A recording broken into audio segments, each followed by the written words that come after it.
Boa tarde, tá? Hoje eu queria trazer um pouquinho de reflexões aqui para vocês sobre a arte de cuidar de quem cuida.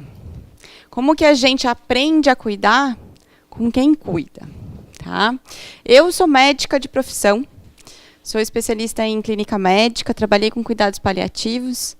E hoje, quando me perguntam qual que é a minha área de especialização, eu digo seres humanos, tá? Porque eu acho que eu sou uma pessoa que sou absolutamente apaixonada por medicina. Eu acho maravilhoso tudo aquilo que a gente conseguiu construir e conquistar, principalmente nos últimos anos, né? Hoje, a gente vive num mundo muito melhor do que era antigamente, apesar dos pessimistas sempre dizerem que não, né? A gente tem no mundo hoje uma expectativa de vida que a gente nunca teve. Nunca ninguém viveu tanto no mundo igual se vive hoje. E nunca a gente teve uma conquista tão grande como em diminuir, por exemplo, 50% da mortalidade infantil nos últimos 20 anos. As crianças morrem menos e as pessoas vivem mais. E isso tudo aconteceu porque a gente teve muito foco na ciência. A gente desenvolveu muitas coisas, muitos novos tratamentos, vacinas, antibióticos, procedimentos, novas formas de diagnóstico, onde a gente conseguiu fornecer algumas ferramentas para que os nossos pacientes pudessem lutar contra algumas doenças. E esse foco a gente sempre teve em buscar, dentro da ciência, alguns números e alguns dados que nos mostrassem como os tratamentos eram eficientes e seguros. O que a gente buscou nas últimas décadas foi sempre tentar trazer formas, eu digo até armas, para a gente lutar contra uma doença, né, que fosse segura e que fosse eficiente. E esse foi o nosso foco nos últimos anos. Mas parece que a gente perdeu um pouquinho do foco do que era importante também. Parece que a gente perdeu um pouquinho do foco no paciente. Ele saiu de foco. A gente começou a procurar tantas armas para eles lutarem, mas a gente não perguntou para eles se as armas estavam boas ou se aquela luta era deles, né? E a gente começou a ver que agora, onde a gente tem inúmeras formas de tratamento, só saber se é seguro ou eficaz não é o suficiente. A gente precisa começar a pensar numa forma um pouco diferente de oferecer essas ferramentas, partindo do princípio da empatia. Partindo do princípio que eu preciso me colocar no lugar da pessoa que vai usar aquela ferramenta que eu estou desenvolvendo, da forma como eu estou dizendo para ela usar, para ver se para ela aquilo faz sentido e começar a entender um pouco a perspectiva de um outro lado. Não do lado do que eu quero que vocês façam, mas como vocês gostariam de fazer se pudessem escolher. E isso é um grande marco para a gente, porque é difícil para nós médicos e profissionais tomarmos decisões baseadas em emoções. A gente gosta muito mais da razão, a gente gosta dos números da ciência. Mas agora, mais do que nunca, a gente consegue entender que a ciência não nos dá certeza. Ela nos dá probabilidades. E as probabilidades vêm com variáveis. Vêm com chances de dar certo ou dar errado. E que a gente precisa perguntar para o paciente se ele quer fazer aquele tratamento. Ou como ele quer fazer o tratamento. Não adianta eu desenvolver um tratamento se você não vai fazer. Porque é difícil de tomar, porque é difícil de entender, porque é difícil de aplicar. Então, a gente tem uma nova fase, onde a gente chama de medicina centrada no paciente, né? Onde a gente precisa começar a entender como é que a gente facilita a vida desse paciente, como é que a gente consegue envolver as pessoas num processo, como é que eu consigo trabalhar numa equipe não só multidisciplinar, onde meu paciente vai, né, fica zanzando, quem aqui não fica zanzando de um lado para o outro, né? Fala com o fisioterapeuta, daí fala com o médico, daí fala outra coisa, e cada um vai falando uma coisa diferente. É um trabalho interdisciplinar, onde a gente se conversa para conversar com o paciente, né? Os serviços de saúde evoluíram muito, e isso é uma conquista muito grande. Mas eles evoluíram do princípio da porta para dentro. Quando você entra no hospital, não é a gente que serve o paciente que serve a gente, né? A gente não tem nem direito de tomar banho na hora que quer. Não é assim? A gente precisa mudar um pouquinho disso. Mas para mudar isso, a gente precisa mudar um pouquinho da cadeia inteira.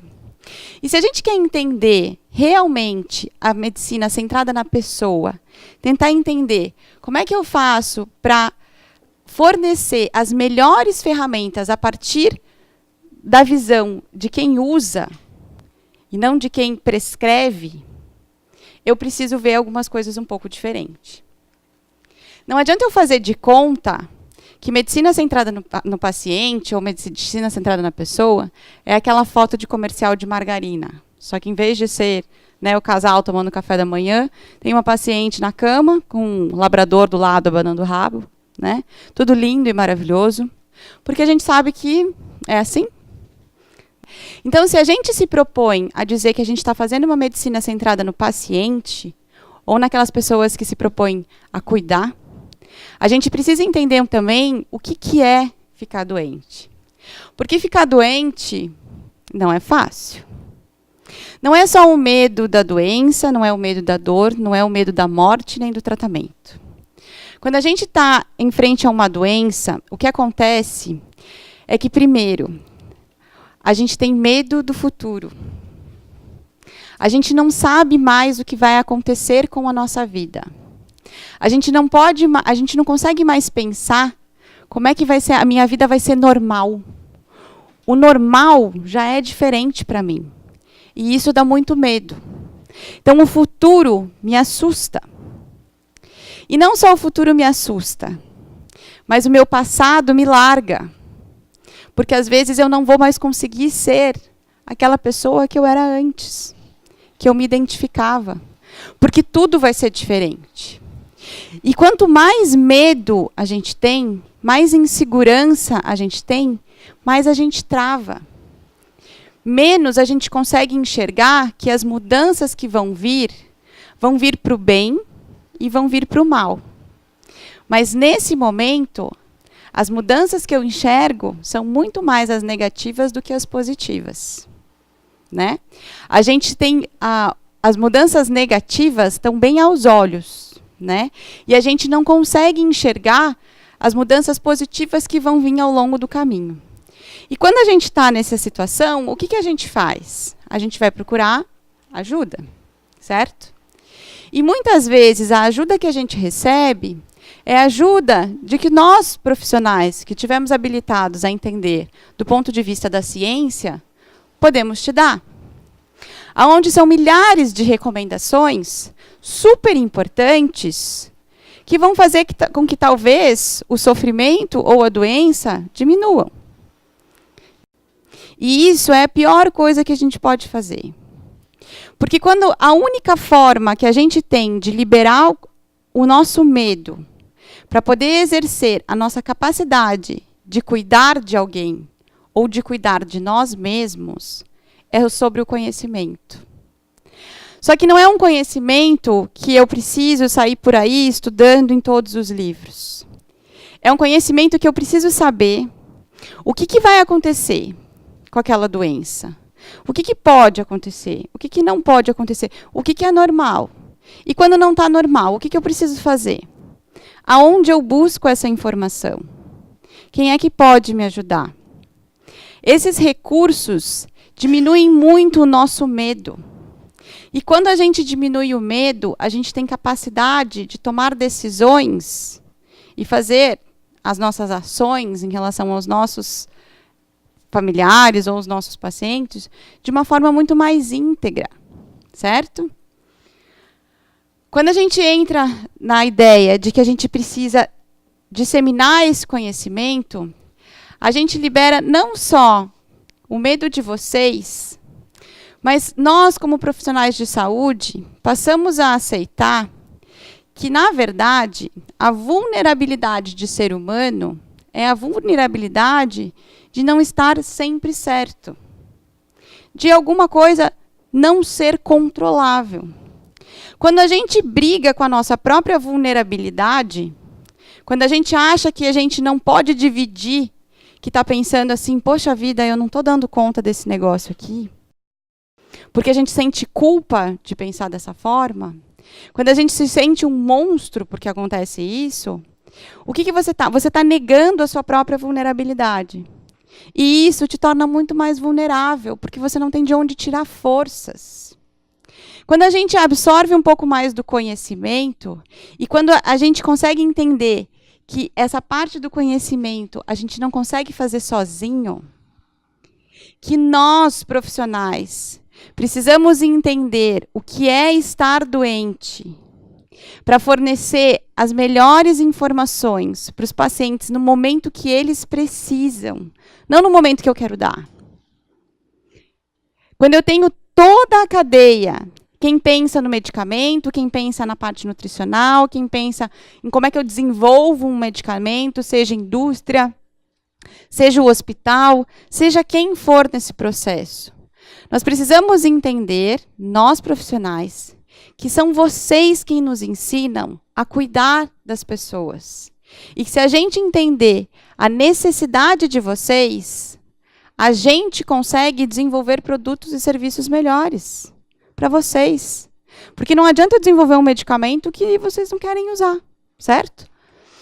Quando a gente consegue ter essa capacidade e essa plenitude de buscar as informações, de tentar entender o nosso processo, de reconhecer que tem momentos que a gente consegue, que a gente não consegue, a gente tem a capacidade, aí sim, de cuidar. Enquanto a gente não tem isso, a única coisa que a gente faz é seguir aquelas recomendações médicas que foram dadas, mas a gente não consegue se conectar nem com a gente mesmo e nem com o paciente. Dar banho num paciente é dar medo. Dá medo para quem cuida, porque tem medo de fazer alguma coisa que pode dar errado, né? E dá medo para quem recebe, porque também não confia. E aí, um ritual que poderia ser um ritual de absoluta conexão entre duas pessoas que estão ali num ato de cuidar, se torna um pesadelo. Conhecimento e da disseminação do conhecimento de forma clara e disponível que a gente consegue se ajudar. Eu tenho certeza que aqui a gente tem muitas histórias que demonstram que a vida não depende de um corpo saudável para ser vivida. Quando a gente pensa que para a gente ser feliz na vida, a gente depende de um corpo que realize as minhas vontades, a gente não entende ainda o que significa viver. Porque eu tenho certeza que os momentos de felicidade e plenitude que vocês, muitos de vocês aqui, viveram, não estavam na capacidade do corpo transcender a vontade. Ele vai muito além disso, né? Então, o que eu digo é que quando a gente fala que a gente está aprendendo a cuidar com quem cuida, quem segura a mão dessa criança não são os médicos, são vocês. São vocês que precisam nos ensinar, nos contar. São vocês que precisam se organizar e tentar trazer essa demanda que vocês têm de experiências, de vontades e de capacidades de cuidar de cada um, para que a gente possa aprender com vocês como é cuidar de alguém. Tá bom? É isso. Muito obrigada.